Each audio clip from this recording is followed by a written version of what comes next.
அனைவருக்கும் வணக்கம். Madras high court writ rules 2021.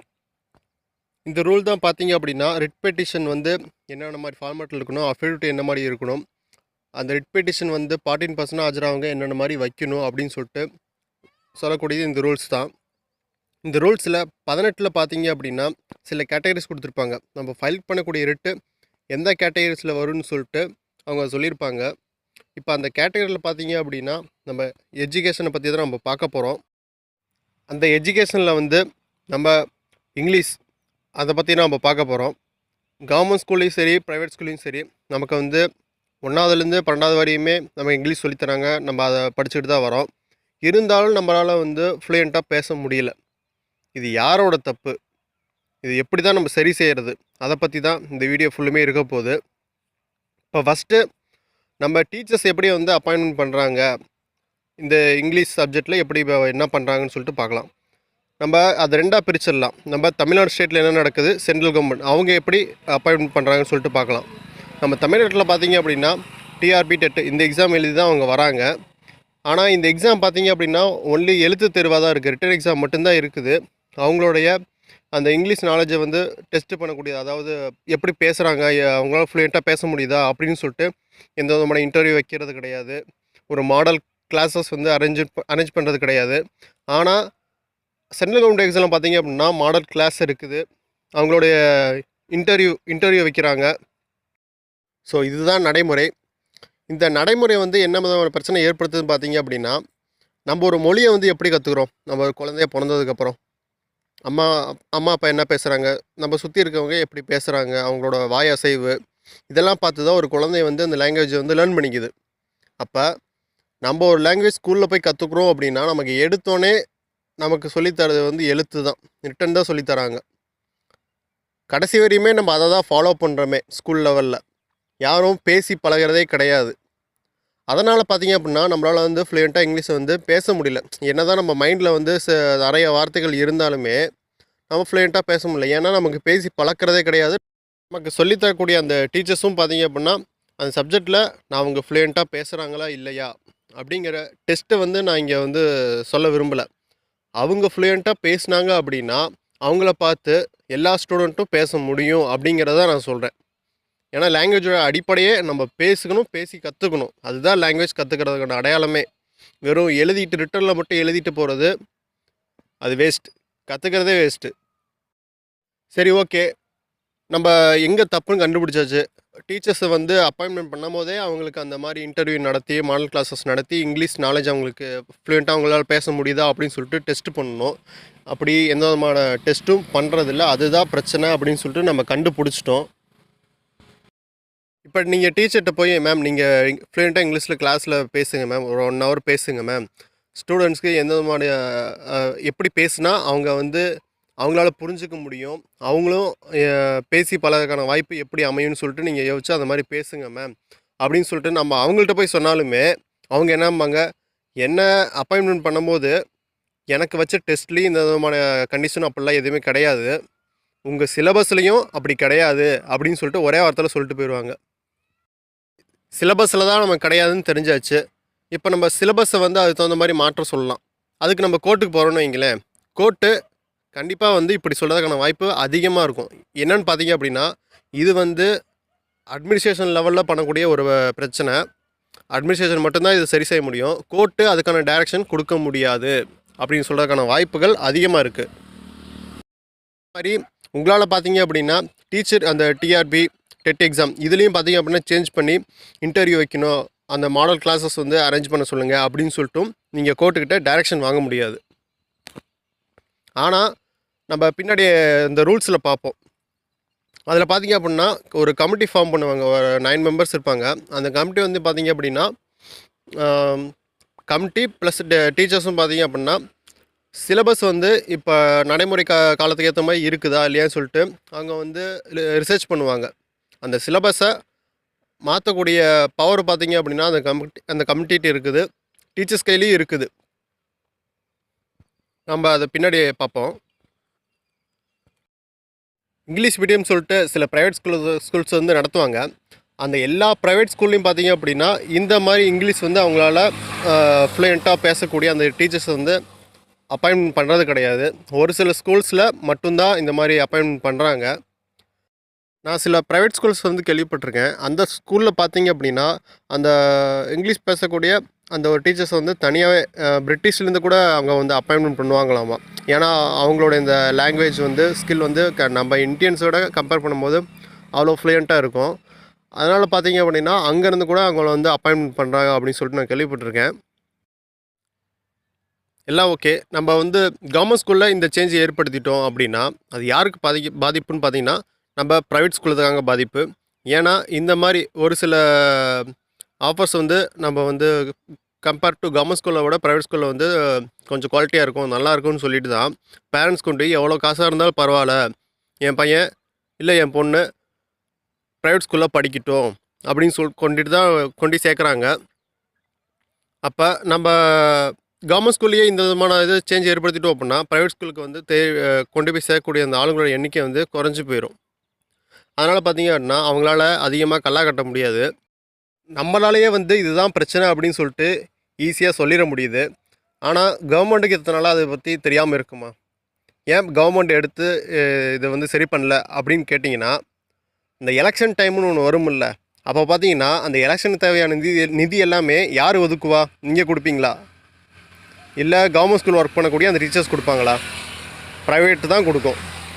Private company, private வேறு யாரெல்லாம் ப்ரைவேட் வச்சு நடத்துகிறாங்களோ அவங்க தான் பார்த்திங்கன்னா அவங்களுடைய கம்பெனியை இல்லை அவங்களுடைய ஸ்கூல் காலேஜஸ் காப்பாற்றிக்கிறதுக்கு பின்னாடி எந்த பிரச்சனை ஏற்பட்டாலும் காப்பாற்றிக்கிறதுக்கு இந்த அரசியல் கட்சி தான் சார்ந்திருக்காங்க.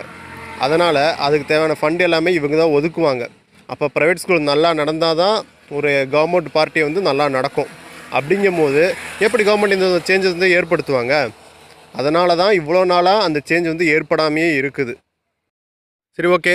நம்ம எவ்வளோ தூரம் வீடியோ பார்த்தாச்சு.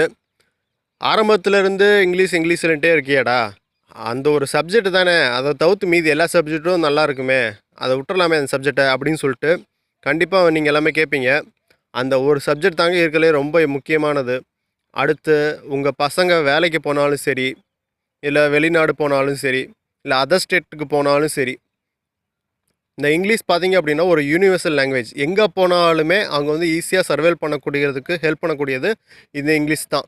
அதில் ஃப்ளூயண்ட்டே இல்லைங்கும் போது 1வதுலேருந்து 12வது படித்து அதுக்கப்புறம் டிகிரின்னு ஒன்று படித்து வேஸ்ட்டு. இது எல்லாமே பார்த்திங்கன்னா ஒரு செல்லாத காசு மாதிரியே ஆகிப்போம்.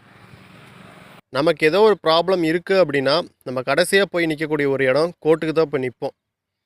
அந்த கோர்ட்டு பார்த்திங்க அப்படின்னா நம்ம அந்த கோர்ட்டில் வந்து பார்ட்டின் பர்சனாக நம்மளே வந்து ஆஜராகி வாதாடிக்க முடியும். அதான் நம்ம ஃப்ரீ லீகல் எய்ட் இருக்குல்ல, நீங்கள் அது மூலிமா போகலாமே. ஏன் நீங்கள் பார்ட்டின் பர்சனாக போகிறீங்க அப்படின்னு பார்த்தீங்கன்னா கண்டிப்பாக நீங்கள் எல்லாருமே வந்து அனுபவப்பட்டிருப்பீங்க. வக்கீலே பார்த்தீங்கன்னா ஃபோர்ஜர் நிறைய பேர் இருக்காங்க.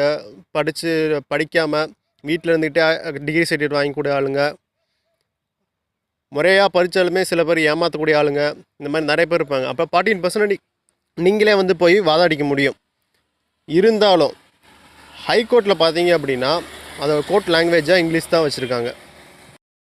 ஸோ உங்களுக்கு இப்போ புரியும் நான் ஏன் இந்த இங்கிலீஷை வந்து அவ்வளோ இம்பார்ட்டண்ட்டாக சொல்கிறேன் அப்படின்னா, உங்களுக்கு ஒரு ப்ராப்ளம் கடைசியாக நீங்கள் போய் இருக்கக்கூடிய இடம் கோர்ட்டுக்கு தான் போகிறீங்க. அந்த கோர்ட்டோட லாங்குவேஜ் இங்கிலீஷாமா. ஆனால் உங்களுக்கு டீச்சிங் சொல்லித்தரக்கூடிய இடத்துல அந்த இங்கிலீஷ் வந்து ஃப்ளூயண்ட்டாக சொல்லித்தர மாட்டாங்களாம்மா. பார்த்துங்க நம்ம நாடு எந்த நிலைமையை நோக்கி போயிட்டுருக்கு அப்படின்னு. இதில் இன்னொரு விஷயம் இம்பார்ட்டன்ட் என்னென்னு பார்த்தீங்கன்னா, ஏன் கவர்மெண்ட் வந்து செய்ய மாட்டேங்கிறாங்கன்னா, நம்ம பசங்க ஃப்ளூயண்ட்டாக படிச்சிட்டாங்க அப்படின்னு வைங்களேன், ஃப்ளூயண்ட்டாக பேசிட்டாங்கன்னு வைங்களேன், அவங்களால ஈஸியாக வந்து அண்டர்ஸ்டாண்ட் பண்ணிக்க முடியும். அப்போ வந்து அவங்க வந்து ரிசர்ச் பண்ணுவாங்க. அதர் ஸ்டேட்டில் எப்படி இருக்குது கண்ட்ரியோட, நம்ம கம்பேர் டு நம்ம ஸ்டேட்டை விட அதர் ஸ்டேட் வந்து எப்படி வளர்ச்சி அடைஞ்சிருக்கு, நம்ம கண்ட்ரியோட அதர் கண்ட்ரி வந்து எப்படி வளர்ச்சி அடைஞ்சிருக்குன்னு சொல்லிட்டு அவங்க வந்து ரிசர்ச் மைண்டில் போயிடுவாங்க. அது யாருக்கு பாதிப்பை ஏற்படுத்தும்? அந்த ஓட்டு டைமில் வந்து ஓட்டு கேட்டு வரவங்களுக்கு அது மிகப்பெரிய வந்து பாதிப்பை ஏற்படுத்திடும். ஸோ அதனாலேயுமே கவர்மெண்ட் வந்து இதை செய்ய மாட்டாங்க. வாங்க நம்ம ஆக்ட் வந்து என்ன சொல்லுதுன்னு பார்த்துருவோம். நம்ம சேனலோட மெயின் அப்ஜெக்டிவே பார்த்திங்க அப்படின்னா, ஆக்ட் தெரிஞ்சால் மட்டும் போதாது, அதை காமன் பீப்புள் எல்லாருமே செயல்படுத்தணும். அதாவது அவங்களே கோர்ட்டுக்கு போய் அவங்களோட கேஸை வந்து வாதாடிக்கணும். அதுதான் நம்ம சேனலோட மெயின் அப்ஜெக்டிவ். இப்போ நடைமுறை காலத்துக்கும் அதுதான் தேவை. சட்டத்தை தெரிஞ்சுக்கிட்டா மட்டும் போதாது. அதான் இப்போ ஏஐ டூல் வந்துருச்சு. நீங்கள் எதை கேட்டாலுமே அதுவே சொல்லிட்டு போயிடும். ஆனால் கோர்ட் ப்ரொசீஜர்னு இருக்குது. நீங்கள் அங்கே போய் வாதாடணும் அப்படின்னா உங்களுக்கு அந்த கெப்பாசிட்டி இருக்கணும். அந்த நடைமுறை எல்லாமே நீங்கள் தெரிஞ்சிருக்கணும். அதுக்காக தான் இந்த சேனலை வந்து நம்ம ரெடி பண்ணியிருக்கோம். சரி, ஓகே, நம்ம ஆக்ட் ஒன்று பார்த்துடலாம். இன்றைக்கி நம்ம பார்க்கக்கூடிய அந்த ஆக்ட் பார்த்திங்க அப்படின்னா இந்த rights of children to free and compulsory education act 2009. இது வந்து ஒரு சென்ட்ரல் கவர்மெண்ட் ஆக்ட்டு. ஒரு சின்ன ஒரு இன்ஃபர்மேஷன் என்னென்னு பார்த்தீங்க அப்படின்னா, ஒரு சென்ட்ரல் கவர்மெண்ட் வந்து ஒரு ஆக்ட் ரிலீஸ் பண்ணுறாங்க அப்படின்னா கெசட்டில் வந்து அவங்க ரிலீஸ் பண்ணதுக்கப்புறம் கண்டிப்பாக பார்த்திங்கன்னா ஒவ்வொரு ஸ்டேட்டுமே அந்த ஆக்டை பேஸ் பண்ணி ஒரு ரூல் வந்து ரிலீஸ் பண்ணுவாங்க. இதுதான் நடைமுறை.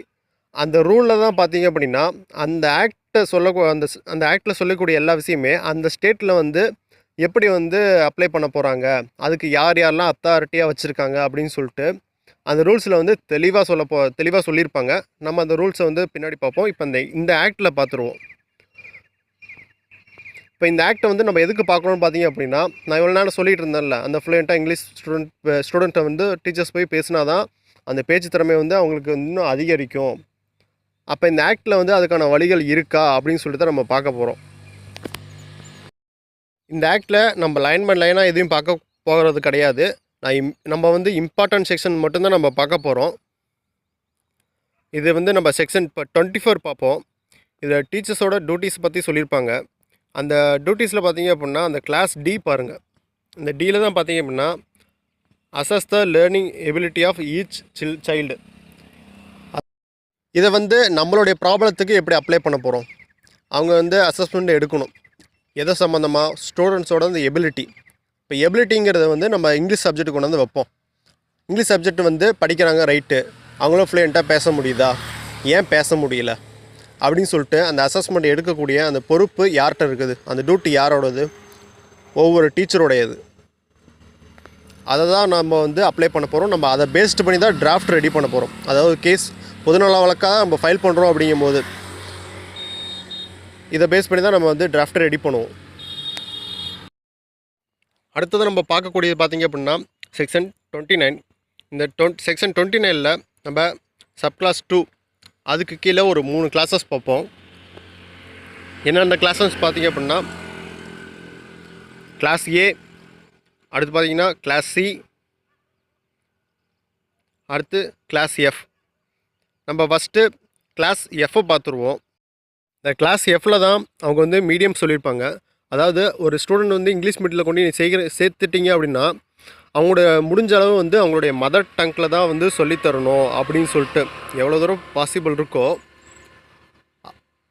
அவ்வளோ தூரம் வந்து அவங்க வந்து அவங்களுடைய மதர் டங் தாய்மொழியில் தான் வந்து டீச் பண்ணணும் அப்படின்னு சொல்லிட்டு சொல்கிறாங்க. பட் இருந்தாலும் நம்ம வந்து இங்கிலீஷ் மீடியத்தில் கொண்டு சேர்த்துருக்கோம். நம்ம இங்கிலீஷ் அவங்க வந்து ஃப்ளூயண்ட்டாக பேசணும் அப்படின்னு கூட்டி தான் நம்ம சேர்க்குறோம். அப்படிங்கும் போது இதே இந்த சப்செக்ஷனில் வந்து கிளாஸ் ஏ பாருங்கள். அதுக்கு முன்னாடி பார்த்தீங்க அப்படின்னா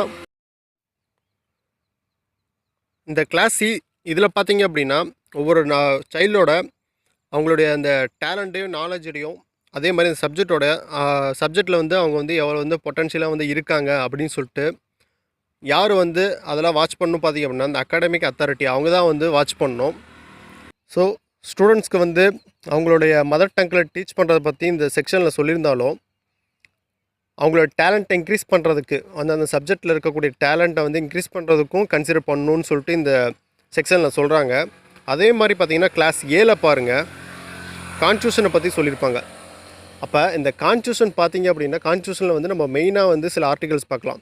அதில் பார்த்திங்க அப்படின்னா ஆர்டிகல் 14 அதாவது ஈக்குவாலிட்டி. இப்போ கவர்மெண்ட் ஸ்கூலில் ஒரு விதமான டீச்சிங் ஸ்டைல், அதாவது சிலபஸ் எப்படி இருந்தாலும் சேமாக இருந்தாலுமே அந்த லாங்குவேஜ் வந்து கூட அந்த லேர்னிங் பண்ணிக்கிறாங்களா அது வந்து அந்த டீச்சிங் ஸ்டைலை பொறுத்து மாறிடும். அங்கே வந்து ஃப்ளூயண்ட்டாக பேசக்கூடிய ஒரு டீச்சர் போட்டிருந்தாலும் அப்போ இங்கே வந்து அப்படி இல்லைங்கும் போது அப்போ ஸ்டூடெண்ட்ஸ் வந்து எப்படி வந்து லேர்ன் பண்ணிக்க முடியும், ஃப்ளூயண்ட்டாக அவங்களால எப்படி வந்து பேச முடியும். அப்போ இது ஈக்குவாலிட்டியை வந்து இல்லாமல் ஒன்று ஆக்கிடுது. கான்ஸ்டியூஷனில் இருக்கக்கூடிய அந்த ஈக்குவாலிட்டி அப்படிங்கிறது ஆர்டிகல் 14 சொல்லக்கூடியது வந்து ஒன்று இல்லாமையே போயிடுது. அதே மாதிரி பார்த்திங்க அப்படின்னா ஆர்டிகல் 21 இந்த ஆர்டிகல் 21 பார்த்தீங்க அப்படின்னா 2 வேர்டு யூஸ் பண்ணியிருப்பாங்க. ஒன்று லைஃபு, இன்னொன்று பர்சனல் லிபர்ட்டி. இப்போ இந்த லைஃபு அப்படிங்கிறத பார்த்தீங்க அப்படின்னா கோர்ட் வந்து இன்டர்பிரட் பண்ணி அதில் வந்து நிறைய விஷயங்கள் சேர்த்துருப்பாங்க. அதாவது வாட்டர் பியூரிட்டியாக இருக்கணும், அதே மாதிரி ஏர் பார்த்திங்கன்னா ஏர் பொல்யூஷன் வந்து இல்லாமல் இருக்கணும் அப்படின்னு சொல்லிட்டு அதில் நிறைய இன்டர்பிரட் பண்ணி சேர்த்துருப்பாங்க அந்த லைஃப்பில். அது எல்லாத்துக்குமே நம்ம ரைட்ஸ் இருக்குது அப்படின்னு சொல்லி சேர்த்துருப்பாங்க. அதே மாதிரி டிக்னிட்டி பற்றியும் பேசியிருப்பாங்க. அதாவது ஒருத்தர் வந்து கண்ணியமாக நடத்தணும், சொசைட்டியில் வந்து அவரோட கண்ணியத்துக்கு குறைவாக எந்த விதமான இதுவும் ஏற்படக்கூடாதுன்னு சொல்லிட்டும் சொல்லியிருப்பாங்க.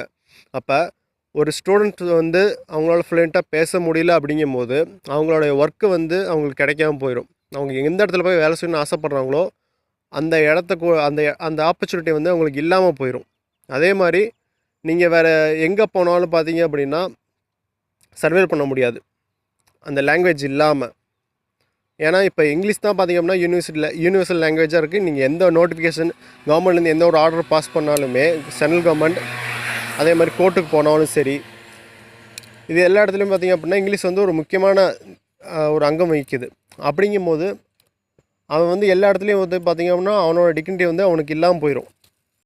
ஈஸியாக வந்து இந்த சொசைட்டி வந்து எப்படி சொல்லிடும் அப்படின்னா, ஸ்கூலில் என்ன படித்த, ஸ்கூல்லேருந்து படிச்சுட்டு தானே வந்த அப்படிம்பாங்க. ஏன்னா ஒன்றாவதுலேருந்து படிக்கிறியப்பா இங்கிலீஷு, இன்னமா உன்னால் பேச முடியல அப்படின்னு பேசுவாங்க. அப்போ இது யாரோட தப்புன்னே அவங்க வந்து புரிஞ்சுக்காமல் ஈஸியாக வந்து ஒருத்தருடைய மரியாதை வந்து குறைச்சிருவாங்க. தாழ்வு மனப்பான்மை வந்துடும். ஸோ ஆர்டிகல் 21 கீழேயே வந்து நம்ம வந்து ஆர்டிகல் 21, 14 இது எல்லாத்துக்கீழேயும் வந்து நம்ம வந்து டிராஃப்ட், அதாவது இந்த ஆக்டில் சொல்லக்கூடிய சில செக்ஷன்ஸ், இப்போ நம்ம முன்னாடி பார்க்கக்கூடிய அந்த செக்ஷன், இது எல்லாத்தையும் பேஸ் பண்ணி தான் நம்ம வந்து டிராஃப்டை ரெடி பண்ணணும். பார்க்கக்கூடிய நம்ம செக்ஷன் பார்த்திங்கன்னா செக்ஷன் 32. இந்த செக்ஷன் 32 பேஸ் பண்ணி தான் நம்ம வந்து லோயர் லெவலில் வந்து கம்ப்ளைண்ட்டை ரெடி பண்ணுவோம். ஒரு சின்ன ஒரு டிப்ஸு என்னென்னு பார்த்திங்க அப்படின்னா, நீங்கள் கம்ப்ளைண்ட் ரெடி பண்ணுறீங்க அப்படின்னா லோக்கல் அத்தாரிட்டி கொடுக்கறதுக்கு இது சம்மந்தமாக இந்த மாதிரி லாங்குவேஜ் வந்து ஸ்கூலில் வந்து கொஞ்சம் சரியில்லாத மாதிரி சொல்லித்தராங்க, ஃப்ளூயண்ட்டாக அவங்க பேச மாட்டேங்கிறாங்க, அதனால் என்னோடய சைல்டு வந்து பேச முடியாத ஒரு நிலைமை ஏற்பட்டுருது அப்படின்னு சொல்லிட்டு நீங்கள் ஒரு கம்ப்ளைண்ட் ரெடி பண்ண போகிறீங்க அப்படின்னா, தயவு செஞ்சு அந்த கம்ப்ளைண்ட்டை பார்த்தீங்க அப்படின்னா இங்கிலீஷில் ரெடி பண்ணுங்கள். ஏன்னு பார்த்தீங்க அப்படின்னா நீங்கள் டேரெக்டாக அடுத்து வந்து ஹைகோர்ட்டுக்கு தான் போவீங்க. அவங்க எந்த ஆக்ஷன் எடுக்கல அப்படிங்கும்போது நீங்கள் வந்து ஹைகோர்ட்டுக்கு போவீங்க. அப்போ ஹைகோர்ட்டுக்கு போகிறீங்க அப்படின்னா அங்கே கோர்ட்டோட லாங்குவேஜ் இங்கிலீஷ் தான். நீங்கள் அதுக்கு தனியாக ட்ரான்ஸ்லேஷன் ஷீட் வேறு தனியாக வைக்கணும். அதனால் நீங்கள் இங்கேயே வந்து இங்கிலீஷில் வந்து கம்ப்ளைண்ட்டை ஃபைல் பண்ணிட்டீங்க அப்படின்னா நீங்கள் அங்கே போய்ட்டு எக்ஸ்ட்ரா இன்னொரு ஷீட்லாம் உங்களுக்கு ஆட் பண்ண தேவையில்லை. செக்ஷன் 32 வந்து பார்த்தீங்க அப்படின்னா லோக்கல் அத்தாரிட்டி வந்து நீங்கள் கம்ப்ளைண்ட் ஃபைல் பண்ணணும் அப்படின்னு சொல்லிட்டு இந்த சென்ட்ரல் கவர்மெண்ட் ஆக்டில் சொல்லியிருக்காங்க. அந்த லோக்கல் அத்தாரிட்டி பார்த்திங்க அப்படின்னா வித்தின் 3 months வந்து அவங்க தேவையான ஆக்ஷன் வந்து எடுக்கணும். ஓகே, இப்போ இந்த லோக்கல் அத்தாரிட்டி யார் அப்படின்னு சொல்லிட்டு நம்ம ஒவ்வொரு ஸ்டேட் வந்து ரூல்ஸ் வந்து ரிலீஸ் பண்ணுவாங்கன்னு சொன்னல, அந்த ரூல்ஸில் வந்து சொல்லியிருக்காங்க. நம்ம அதை பின்னாடி ஒன்று ஒன்றா பார்த்துடலாம். ஓகே, லோக்கல் அத்தாரிட்டியை கொடுத்துட்டீங்க, அவங்க எந்த விதமான ஆக்ஷனும் எடுக்கலை அப்படிங்கும்போது அடுத்து நீங்கள் எங்கே போவீங்க அப்படின்னா ஸ்டேட் கமிஷன் போவீங்க. அந்த ஸ்டேட் கமிஷன் அவங்களுக்கு தனியாக ஒரு வெப்சைட் வச்சுருக்காங்க. அந்த வெப்சைட் தான் இப்போ வந்து ஸ்க்ரீனில் உங்களுக்கு ஷோ ஆகுது. இந்த வெப்சைட்டில் வந்து ரிப்போர்ட் எ கிரீவன்ஸ் இந்த ஆப்ஷனில் போய்ட்டு நீங்கள் வந்து அடுத்து நீங்கள் அப்பீல் ஃபைல் பண்ணுற மாதிரி வரும். பார்க்கக்கூடியது ரூல்ஸு. ஒவ்வொரு ஸ்டேட்டு வந்து ரூல்ஸ் ரிலீஸ் பண்ணுவாங்கன்னு சொன்னல, அதுதான் இந்த rules. Tamil Nadu rights of children to free and compulsory education rules 2011 தான் இந்த ரூல்ஸை வந்து ரிலீஸ் பண்ணியிருக்காங்க. ஆக்ட் வந்து 2009, இது வந்து 2011 வந்து ரிலீஸ் பண்ணியிருக்காங்க. இந்த ரூல்ஸில் வந்து பார்த்திங்கன்னா நம்ம எல்லா செக்ஷனையும் பார்க்க போக கிடையாது. இம்பார்ட்டன்ட் செக்ஷன் மட்டும்தான் நம்ம இம்பார்ட்டன்ட் ரூல்ஸ் மட்டும் தான் நம்ம பார்க்க முடியும். அது ரூல் நம்பர் வந்து 12 பார்க்கலாம். இதில் வந்து ரூல் நம்பர் 12 முக்கியமான எதுன்னு பார்த்திங்க அப்படின்னா, இந்த ரூல் நம்பர் 12 நம்ம வந்து கிளாஸ் வந்து சியை பார்ப்போம். இந்த சி தான் பார்த்திங்க அப்படின்னா அங்கே ஆக்டில் என்ன சொல்லியிருக்காங்களோ அதே தான் இந்த ரூல்ஸ்லையும் சொல்லியிருக்காங்க. ஆக்ட்லேயும் சொல்லியாச்சு, ரூல்ஸ்லையும் சொல்லியாச்சு. இப்போ ஒவ்வொரு ஸ்கூல்ஸும் பார்த்திங்க அப்படின்னா கண்டிப்பாக வந்து இந்த கான்ஸ்டியூஷனை வயலேட் பண்ணுற மாதிரி எந்த விதமான இதுவும் ரன் பண்ணக்கூடாது. அப்படிங்கும்போது ஆர்டிகல் நம்ம முன்னாடியே பார்த்தது தான், அந்த 14 ஆர்டிகல் 21 இந்த ரெண்டத்தையும் வந்து கம்பல்சரியாக வந்து அவங்க ஃபாலோ பண்ணணும். ரூல் நம்பர் 12 பார்த்திங்க அப்படின்னா அதர் ஃபெசிலிட்டின்னு சொல்லிட்டு சொல்லியிருக்காங்க. இது எல்லாமே உங்களுக்கு வந்து எக்ஸ்ட்ரா ஒரு இன்ஃபர்மேஷன் தான். அதாவது இப்போ நம்ம நடைமுறையில் பார்த்திங்க அப்படின்னா நிறைய ஸ்கூல் வந்து புதுசாக கட்டியிருப்பாங்க. மேல்கூரை வந்து அந்த இடிஞ்சு ஸ்டூடெண்ட்ஸ் மேலே விழுகும். இதை நீங்கள் பார்த்துருப்பீங்க. அதே மாதிரி சரியான வாட்டர் ஃபெசிலிட்டி இருக்காது. ஒரு கேம்ஸ் எந்த விதமான கேம்ஸ் ரெடி பண்ணியிருக்க மாட்டாங்க. தேவையான அந்த டீச்சர்ஸ் தேவைக்கூடிய அந்த டீச்சிங் பண்ணக்கூடியதுக்கு தேவையான அந்த எக்யூப்மெண்ட்ஸ் வந்து அவங்க ரெடி பண்ணாமல் வச்சுருந்துருப்பாங்க. இந்த மாதிரி நிறைய விஷயங்கள் இருக்கும். இது எல்லாமே பார்த்து இந்த அதர் ஃபெசிலிட்டி கீழ வந்து அவங்க சொல்லியிருக்காங்க. ஜஸ்ட் நீங்கள் ஒன்று ஒன்றா படித்து பார்த்தாலே உங்களுக்கு தெரிஞ்சிடும். இப்போ இதில் ஏதாவது குறைபாடு இருந்தாலுமே நீங்கள் வந்து ஒரு கம்ப்ளைண்ட் ஃபஸ்ட் ரெடி பண்ணணும். ஒரு 3 மந்த்ஸ் வெயிட் பண்ணணும். அதுக்கப்புறம் நீங்கள் அப்பீல் போகணும். அதுக்கப்புறம் பார்த்திங்க அப்படின்னா நீங்கள் டேரெக்டாக வந்து சம்மந்தப்பட்ட டிபார்ட்மெண்ட் அதை இன்க்ளூட் பண்ணிவிட்டு நீங்கள் வந்து டேரெக்டாக கோர்ட்டுக்கு போயிட்டு டிராஃப்ட் ரெடி பண்ணி கோர்ட்டில் ஃபைல் பண்ணி அதுக்கப்புறம் நீங்கள் தேவையான ஆர்டர் வாங்கிக்க முடியும். இதுதான் அந்த ஃபைலிங் ப்ரொசீஜர். ஒரு கேஸை வந்து ஃபைல் பண்ணுறதுக்கு முன்னாடி நீங்கள் இத்தனை இது செஞ்சதுக்கப்புறம் தான் உங்களால் வந்து ஒரு கேஸை வந்து ரெடி பண்ண முடியும். ஃபெசிலிட்டிஸ் கீழே இந்த எக்ஸ்ப்ளனேஷன் கொடுத்துருக்காங்க பாருங்கள். இந்த ரூல் நம்பர் 12, 13 இதில் வந்து இந்த காம்பிடென்ட் அத்தாரிட்டி மீன்ஸ் அப்படின்னா என்னென்னு கொடுத்துருக்காங்க. நம்ம அந்த முன்னாடியே பார்த்துருப்போம்ல, அந்த லோக்கல் அத்தாரிட்டி, அதை பற்றி தான் இங்கே சொல்ல வராங்க. இதில் வந்து ஸ்கூல் ஒவ்வொரு இந்த ஸ்கூல் எத்தனாவதுலேருந்து எந்த கிளாஸ்லேருந்து எந்த கிளாஸ் வரையும் யார் அத்தாரிட்டி அப்படின்னு சொல்லிட்டு இங்கே வந்து சொல்கிறாங்க. இப்போ 1 to 5க்கு என்ன, 1 to 8க்கு எப்படி, அது எல்கேஜி டு 5ஆம் கிளாஸ் வரையும் இது எல்லாத்துக்கும் யார், ஜாயிண்ட் டைரக்டரு, இந்த மாதிரி லைனாக வந்து அவங்க வந்து ஒவ்வொரு அத்தாரிட்டியும் வந்து சொல்லியிருக்காங்க. இந்த அத்தாரிட்டி கிட்ட தான் நீங்கள் வந்து கம்ப்ளைண்ட் கொடுக்க முடியும். ஜஸ்ட்டு கூகுள் பண்ணாலே உங்களுக்கு வந்து அந்த அத்தாரிட்டி லோக்கல் அத்தாரிட்டியோட அட்ரஸ் கிடச்சிரும். அதாவது இந்த நேமை போட்டு நீங்கள் சர்ச் பண்ணணும். இப்போ ஜாயிண்ட் டைரக்டர்னால் ஜாயிண்ட் டைரக்டர் லோக்கல் அத்தாரிட்டின்னு போட்டு இந்த ஸ்கூல் எஜுகேஷன் போட்டிங்க அப்படின்னா டேரெக்டாக அவங்களோட அட்ரஸ் கிடச்சிரும். அவங்க அதுக்கப்புறம் நீங்கள் வந்து டேரெக்டாக எப்பயும் போல் இங்கிலீஷில் நான் ஃபைல் பண்ணுங்கள் கம்ப்ளைண்ட்டாக.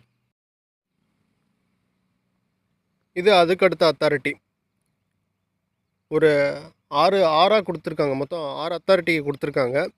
இப்போ பார்க்கக்கூடிய ரூல் பார்த்திங்க அப்படின்னா ரூல் நம்பர் 18. இந்த ரூல் நம்பர் 18 தான் நம்ம முன்னாடியே சொன்ன மாதிரி ஒவ்வொரு டீச்சர்ட்டையுமே அவங்களோட டியூட்டி இருக்குது.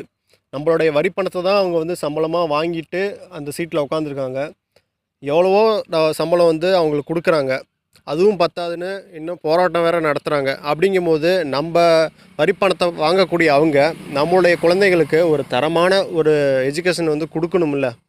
அந்த ஒரே ஒரு நோக்கத்துக்காக மட்டும்தான் நம்ம இந்த வீடியோ ரெடி பண்ணுறோம். இப்போ இந்த ரூல் நம்பர் 18 தான் பார்த்தீங்க அப்படின்னா நம்ம முன்னாடியே சொன்ன மாதிரி சிலபஸை டெவலப் பண்ணக்கூடிய அந்த டியூட்டியும் இந்த டீச்சர்ஸ்கிட்ட தான் இருக்குது.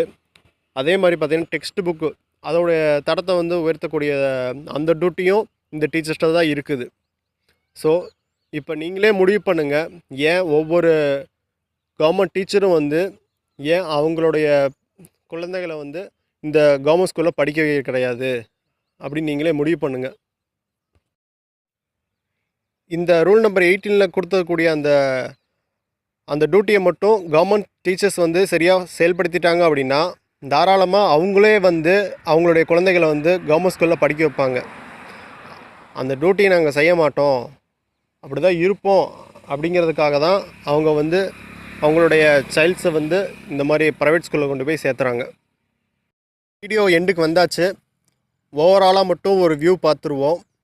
நம்ம எங்கே ஸ்டார்ட் பண்ணோம் அப்படின்னா டீச்சர்ஸ் எப்படி வந்து அப்பாயின்மெண்ட் பண்ணுறாங்க, என்ன எக்ஸாம் எழுதுகிறாங்க, சென்ட்ரல் கவர்மெண்ட்டில் என்ன மாதிரி இருக்குது, சென்ட்ரல் கவர்மெண்ட் ஸ்கூலில் என்ன மாதிரி அப்பாயின்மெண்ட் பண்ணுறாங்க, ஏன் பண்ண மாட்டேங்கிறாங்க, ப்ரைவேட் ஸ்கூலில் கொடுக்கக்கூடிய அந்த குவாலிட்டி வந்து ஏன் கவர்மெண்ட் ஸ்கூலில் கொடுக்க மாட்டேங்கிறாங்க, எலெக்ஷனை பேஸ் பண்ணி தான் இந்த சம்பவங்கள்லாம் இருக்குது. ஏன்னா ஒவ்வொரு அரசியல் சார்புடைய இருக்கவங்க தான் அந்த ஸ்கூல்ஸே வந்து ரன் பண்ணுறாங்க. பார்த்திங்க அப்படின்னா ஆக்டில் என்ன சொல்கிறாங்க, சென்ட்ரல் கவர்மெண்ட் ஆக்ட்லேயும் சரி ஸ்டேட்டோட ரூல்ஸ்லேயும் சரி எப்படி வச்சுருக்காங்க. நம்ம வந்து டைரெக்டாக வந்து டிராஃப்டாக ரெடி பண்ண முடியாது. இந்த மாதிரி டீச்சர்ஸ்க்கு வந்து எபிலிட்டி இல்லை, அவங்களால ஃப்ளூயண்ட்டாக பேச முடியல அப்படின்னு சொல்லிட்டு நம்ம சொல்ல முடியாது. ஏன்னா அவங்க சர்டிஃபிகேட் எடுத்து காட்டுவாங்க, இங்கே பாருங்கள் நான் இந்த எக்ஸாம் கவர்மெண்ட் நடத்தக்கூடிய இந்த எக்ஸாம் பாஸ் பண்ணிட்டு தான் இந்த சீட்டில் வந்து உட்காந்துருக்கேன் அப்படின்னு சொல்லிட்டு இந்த சர்டிஃபிகேட் எடுத்து காட்டுவாங்க. அவங்களுக்கு அப்போ தகுதி இருக்குதுன்னு சொல்லிட்டு தான் கோர்ட்டு முடிவு பண்ணும். நம்ம டைரெக்டாக அவங்கள வேலையை விட்டு தூக்குறதோ அப்படிங்கிறத நம்ம நோக்கம் கிடையாது. நம்ம சைல்டுக்கு வந்து ஒரு நல்ல குவாலிட்டியான எஜுகேஷன் வேணும், அதுதான் நம்மளுடைய நோக்கம். அப்படிங்கும்போது அவங்க அசஸ்மெண்ட் எடுக்கலாம். ஏன் நம்ம முன்னாடி அந்த ஆக்டில் பார்த்த மாதிரி ஏன் நம்ம சைல்டால் ஃப்ளூயண்ட்டாக பேச முடியலன்னு சொல்லிட்டு அந்த டியூட்டியை செய்யக்கூடிய கடமை யார்கிட்ட இருக்குது, ஒவ்வொரு டீச்சர்கிட்ட தான் இருக்குது. அந்த லோக்கலை அதை வாட்ச் பண்ணக்கூடிய அந்த டியூட்டி யார்கிட்ட இருக்குது, ஒவ்வொரு லோக்கல் அத்தாரிட்டிகிட்ட தான் இருக்குது. நம்ம அதை தான் நம்ம வந்து கேட்க முடியும் கோர்ட்டுக்கிட்ட.